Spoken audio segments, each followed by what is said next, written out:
Hero Vishal దాదాపు 50 ఏళ్ల వయసులో ఒక ఇంటివాడు కానున్నాడు. వివరాల్లోకి వెళ్తే రీసెంట్ గా యోగిత సినిమా ఈవెంట్ లో విశాల్ తన మ్యారేజ్ ని అనౌన్స్ చేశారు. ఆగస్టు 14వ తారీఖున తన బర్త్డే రోజు తనని పెళ్లి చేసుకుంటా అని మీడియా ముందు సభాముఖంగా తన మ్యారేజ్ ని అనౌన్స్ చేశారు. ఆగస్టు 29న తన పెళ్లికి అందరూ రావాలని, పెళ్లి తర్వాత కూడా తన భార్య సాయి ధనిష్క సినిమాలో నటిస్తుందని, దాదాపు 50 ఏళ్ల వయసులో విశాల్ మ్యారేజ్ చేసుకోవడం. రీసెంట్ గా చూసుకుంటే విశాల్ అనారోగ్య కారణాలతో స్టేజ్ పై ఇబ్బంది పడుతూ చాలా వీడియోలు వైరల్ అవుతూ ఉన్నాయి.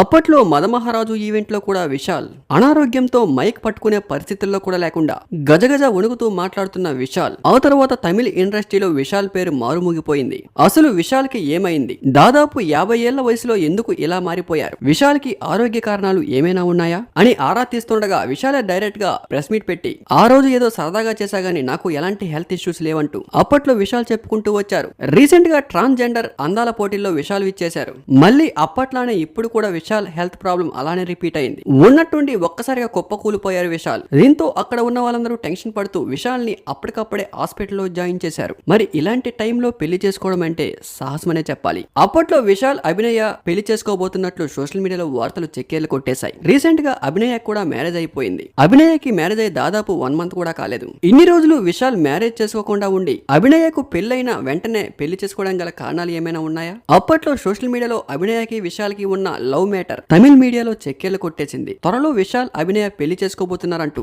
అప్పట్లో వార్తలు వైరల్ అయ్యాయి. కానీ ఇప్పుడు అభినయకి మ్యారేజ్ అయిన 1 మంత్ లోనే విశాల్ మ్యారేజ్ అనౌన్స్ చేయడంపై మీ అభిప్రాయాన్ని కామెంట్ రూపంలో తెలపండి. Thank you for watching.